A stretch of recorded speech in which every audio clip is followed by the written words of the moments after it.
Welcome to Soul Forum. We're delighted to have you here for this series we're calling SoulBody. Each conversation in this second season takes us deeper into the experience of our own bodies, the collective body, the earth body, and even the cosmic body, as we explore the ways soul finds expression in our time. We hope what you discover along the way helps you journey a little deeper into your own soul body. In this episode, Karen and Dan continue their conversation as they explore the way one's sense of soul might be integrated into the most primary relationship humans have within the pattern and rhythms of the planet and its clear struggle to thrive given the impact of our species. Dan and Karen begin by looking for some new ways to frame a sense of soul.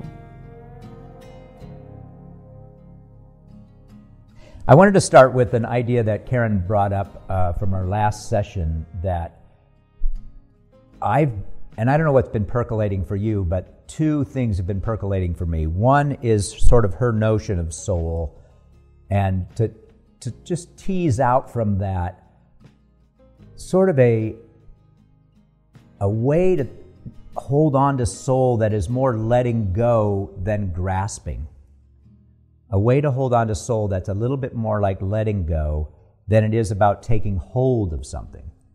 And then that second layer that she brought up, I think that is super challenging for me, particularly for many of us who live in our heads, is how can I get to a space where the language of my soul is not like a brain language, but it has a different language capacity to it. So is there an alternative either language set or vocabulary that I could embrace as I think about soul and my own spirit's journey, and as you think about your own spirit's journey? Is there a different framing tool that doesn't quickly snap into your head and allows you to embrace it at a different level? And so those are the two things I want to play around with a little bit today. When Karen tried to think about, when I asked her, whether there's a collective soul or a soul,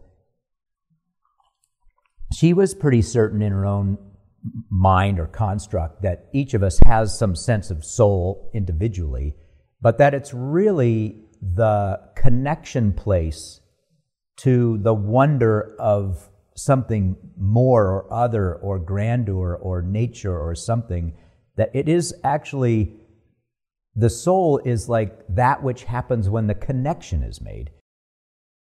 The soul to me is an individual, universal thumbprint that is connected to a larger being or host.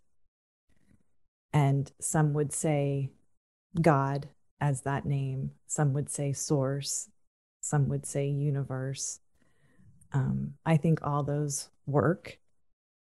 So there's an individualness that is within this current life form that I have that is connected to this much larger wholeness of being. So the question of a collective soul is one that's very perplexing to me, because it would be something that this larger universe, God, sentient being would itself have. So I'm not sure if there actually is that. What I think there is a collective knowing. Talk about that. So the knowing is what has been lost, the connection to that has been lost through our species domestication, through civilization.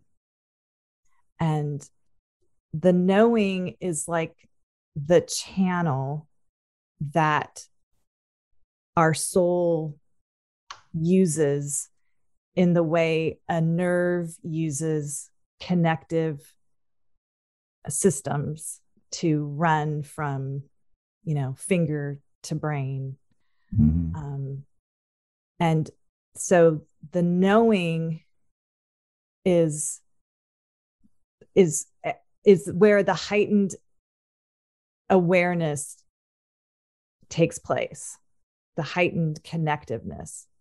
So you kind of draw a distinction between the sense of you have an individual soul that is tethered through this connection to this grander soul that then in a sense holds the collective inside of this, whatever that is, right? Whatever that source is, or movement is, or vibration is, or God is, however they describe it. But I'm hearing you say it is that channel or that nerve that connects to that is what you navigate as an individual. Is that what you're trying to imply?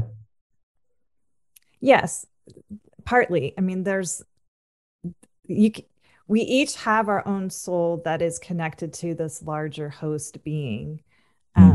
We couldn't have an individual understanding of that. It couldn't exist without being part of this larger whole, but there is an individual quality to it. And yes, this channel that it needs is this deep knowing that we have of what it means to be a being connected to all of this.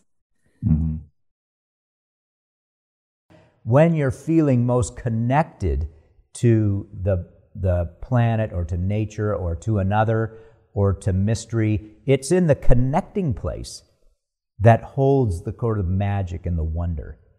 So soul is not something that we kind of inherit and then or even construct in our own minds, but it happens within the vibrancy of the connection.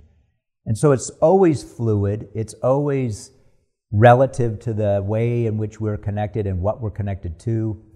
It has a fluidity to it, like an umbilical cord moves, resources back and forth, right? So it has that kind of energy to it.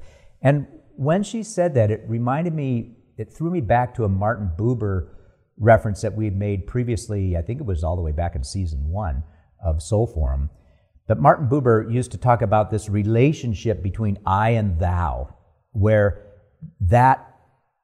you're not looking at an I-it relationship, but an I-thou relationship where you're truly honoring either the other person or your place in nature. When that becomes thou and you're fully I, the magic that happens in that communicative moment, Martin Buber calls that magic inside of there God, or mystery, or wonder, or life force, right?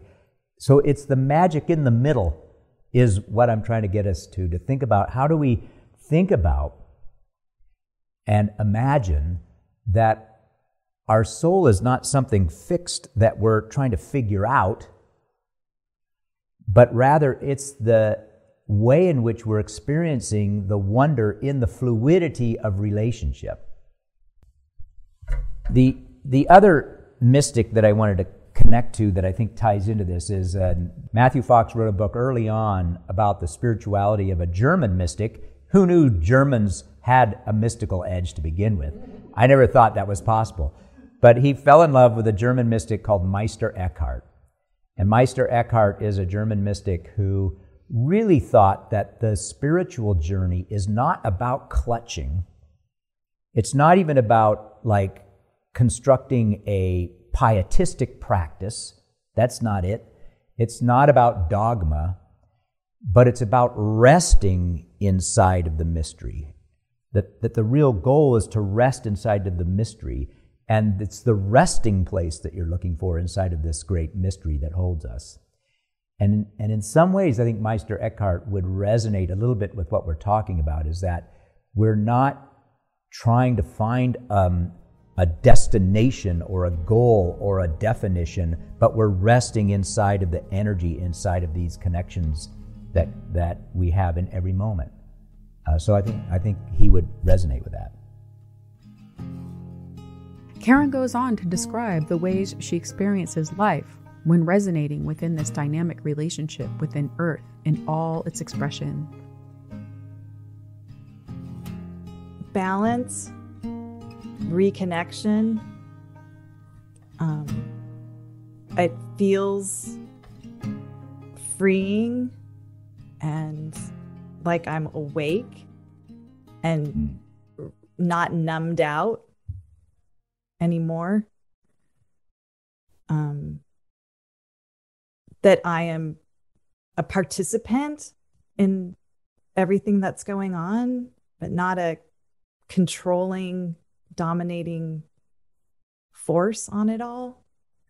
It's much more like flow, like a letting go that a leaf does going down a river or a stick or something like that, that you move along with the rhythms of what this planet is doing and ultimately what this universe is doing.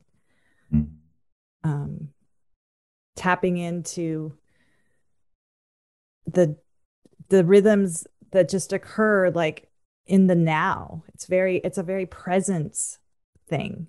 You're always feeling this life gift right now as you move through the day. You know where the sun is in the sky, what that means for how your body is reacting, and as the seasons change. I'm very fortunate to live where we have all 4 seasons and get to experience each of them. And it's just I'm so biologically wired to that in ways I definitely wasn't before. Yeah. Do you think do you sense that it has released tension over time that was required when you functioned in a more of a dominant cultural context?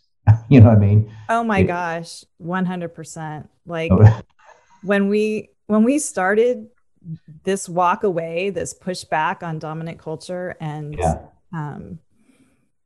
you know, my parents were living in Oakland and there were a couple years probably that it was incredibly difficult to go to visit them.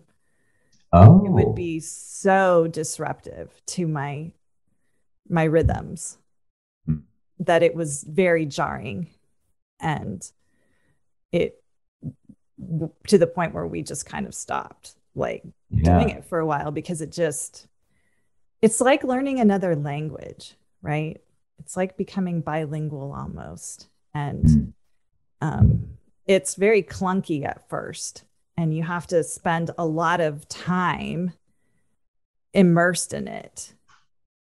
But once you get the hang of it, then you can take it into other situations and still be okay. But it took a while for us to really break down that domestication, for lack of a better word. I mean, the programming. I mean, it's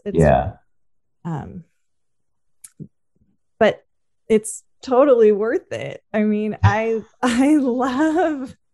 can't imagine having been given the gift of life and not tapping into this all of all that I feel so fully. That's a beautiful way to, it would have felt like such a waste. So where do we go if we're going to kind of find language that might embrace that? And I want to do a couple different pieces here. Karen used language that she got from the Dalai Lama, which I thought was really super beautiful as one possibility of how you might frame your own soul's journey, and that was the term same. Remember that from the previous episode? Same. That I'm not trying to add value or interpretation on the thing I'm experiencing. I'm trying to be in solidarity with it. I'm trying to be in an experience of same. So that when I hear frog, whatever frogs do, croaking, right? I don't have to say, oh, how beautiful the frogs are today. Isn't it lovely to be out in nature and experience the frogs? I'm trying to actually go, I'm trying to experience at some level the same experience as frog. I'm trying to have a frog moment, right? Let frog be fully frog in that moment and me be fully me in that moment, and I'm in same mode. And so that little phrase is an example of terminology that I think keeps you from getting too rigid in your dogmatic formulation, right? Because it's just, how do I live into same? And then allow for the I-thou experience that comes out of the same to birth my sense of my spiritual essence or nature. So that was one that she used that I thought was so beautiful. I was reading through Lao Tzu, who wrote the Tao Te Ching, which means the way of life.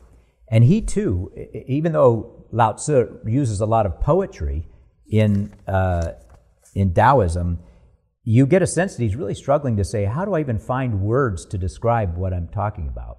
And here's an example of it from one of his pieces of poetry. He says, "Something there is whose veiled creation was before the earth or the sky began to be, so silent, so aloof, so alone, it changes not nor fails, but touches all.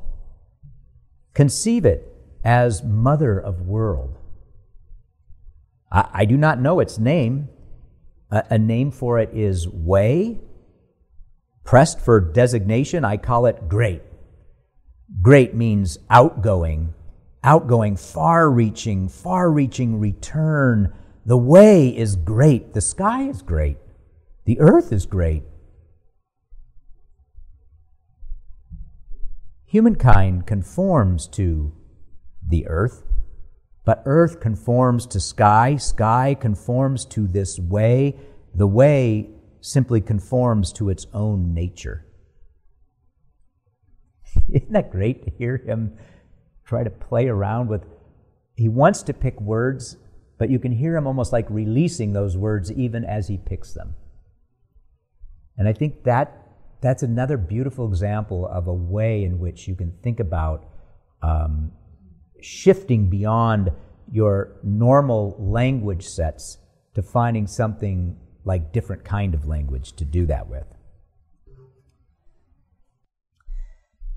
One of my favorite authors is this one who talked about this kind of evolving sense of shifting from an idea of being connected to the gods, which can be just as much of an abstract construction, then to God, the almighty God, like the God I grew up with, that big, powerful, being that sits out there, then to linking to Gaia, the character of Earth.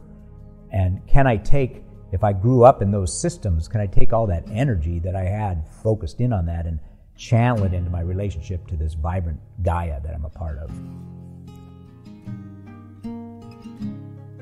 Dan pauses to wonder what spirituality might look like if birthed within the natural world and accessed through some kind of deeper knowing as we give ourselves to this primary relationship. What is the spirituality of the delta? When the delta lives in the rise and fall of all of the flow of water that's driven by the moon and the dance of the earth with the moon, and you can imagine delta swelling as the tides come in and letting go in this rhythmic pattern What is the spirituality of delta? Could I drive by the delta and feel same? And then in that moment, stop with all the little words. Stop trying to make the delta the Buddha. Just let the delta be the delta, or the frog. This is what Karen, I think, was trying to hint at, right? Let frog croaking down at the pond be frog croaking down at the pond.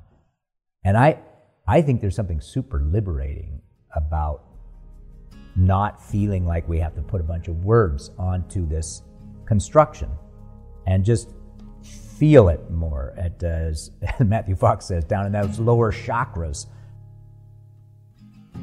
Karen reflects on the ways she imagines her individual soul in relationship to all of life and the many ways it sustains and defines her. Yeah, I mean, yes, I feel like I have an individual soul that is connected to it's just the meanness of me. Yeah. But it can't exist on its own. And it's connected to this host entity. Mm-hmm. In the same way, a nerve is in the body. Can't without the body, the nerve isn't anything. Yeah. But it's unique to each of us. Mm-hmm. And I think that soul is, it's energy. Soul energy. Can you imagine your own soul as tapping into the energy of the cosmos and allowing it to manifest within? We love the perspective Karen brings to this conversation and realize that for most of us, it is a balancing act to live within the demands of a robust civilization and finding moments of feral that nurture the deeper connections to the very biosphere that sustains us. Dan revisits the challenges we all face as we live this balancing act. And I think it's the throwback to what Karen's warning was, is that we have, as humans, over time, wired ourselves to the things we like to construct around us, right? So we wire ourselves to the mechanisms that make our life go smoothly. The wiring is required, but we don't have to only be that, right? I have to wire myself to the information world in order to communicate. But sometimes we just get lost and think it's all about, reinforcing the wiring to the stuff we've created. How do we remember that our deepest wiring, is to the very essence of the planet itself, right? The ecosystem, the biosphere. How are we rewiring ourselves on a daily basis, feeling the way in which that umbilical cord is tethered to the biology in which we find our spirituality, or the relationships that birth in every moment this sense of being like present or whole or belonging or just being a part of living in the circle. I think that to me feels like a worthy, dynamic, fluid spiritual process. Clearly, Karen has been a part of this process, and it has led her on a long and challenging journey that few of us have been able or willing to take. For most of her life, her passion for the natural world manifested as environmental activism. This work exposed her to the realities of a climate straining under the weight of global civilizations. Such a shift is not an easy one, as she shared with us the stages of grief confronted in order to absorb this reality.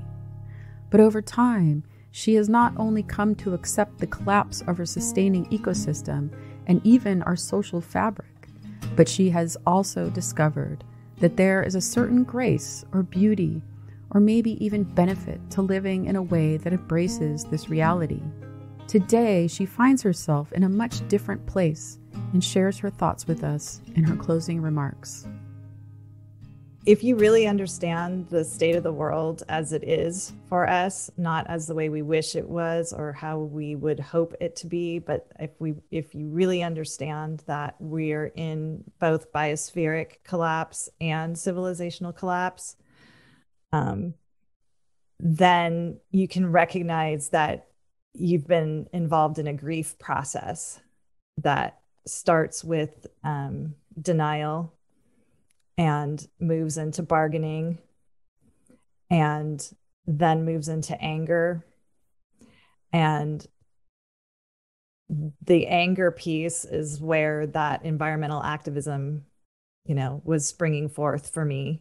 I was like, there is something really fundamentally wrong with the way that our species is enacting with this planet. This is just not right. And the world is just not right. And I've felt that my entire life, honestly. And so that was my rebellious, I have to do something. I can't just let this happen. I, need to get out there. And, and so that was that, trying to do something, being mad, being in the streets, raising my fists and, all that's the anger part of the grief process related to all of this. And, and then it moves into the depression and you go, oh my God, I can't, I'm not going to fix it. I'm not going to stop it. I'm not going to change it.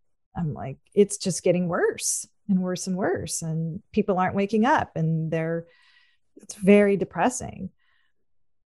And eventually working through those grief stages, you find yourself in acceptance of all of it.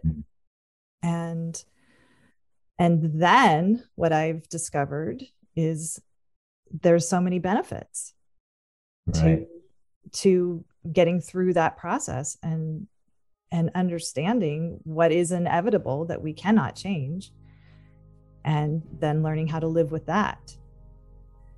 And it's been a complete change in how I'm able to interact with the world now and view the world. But it's a process to get through. Yeah. Sure. And I think that's super helpful just to remind folks that that's the character of that journey, is that arc of experiences. You can't be a step skipper, probably. You're going to go through these, you're going to have a couple of years where you're in the tank on depression, which is, I think, where I'm at this point. I haven't gotten to the golden circle yet. But just to acknowledge it and go, it's okay to be in that phase for a time and to you have to be in that phase, right? I can't.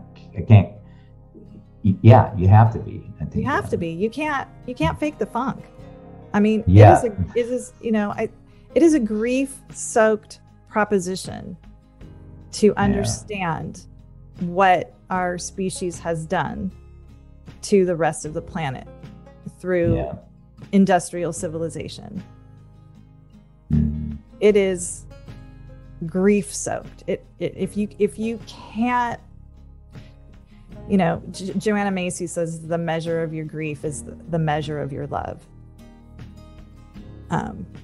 And so many people are terrified to go there.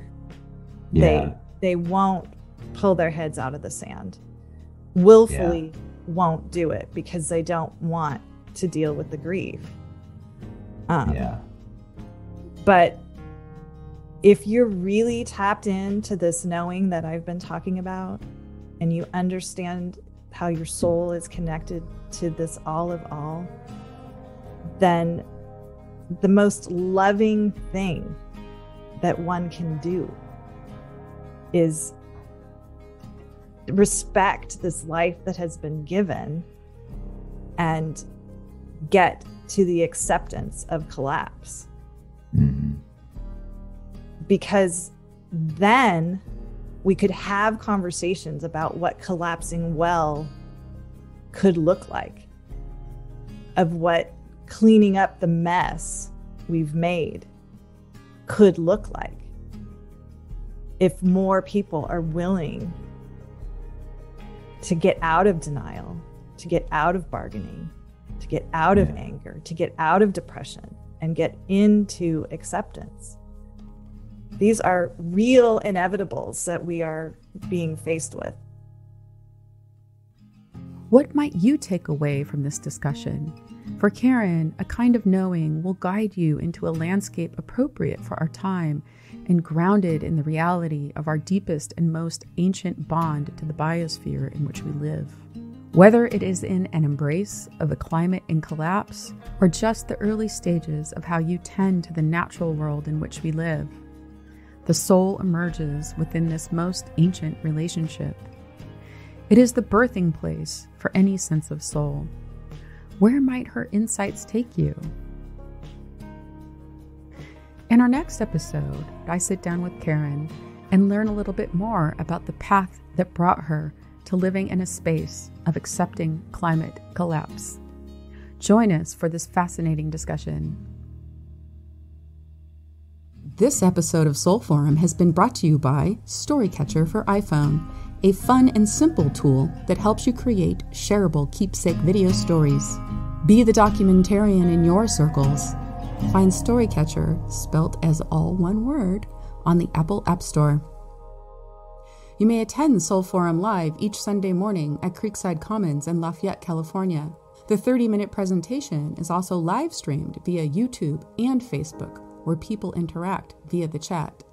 After the live stream is complete, for those gathering in person, we then enter into a non-recorded group discussion on the day's topic. We'd love for you to join us for Soul Forum.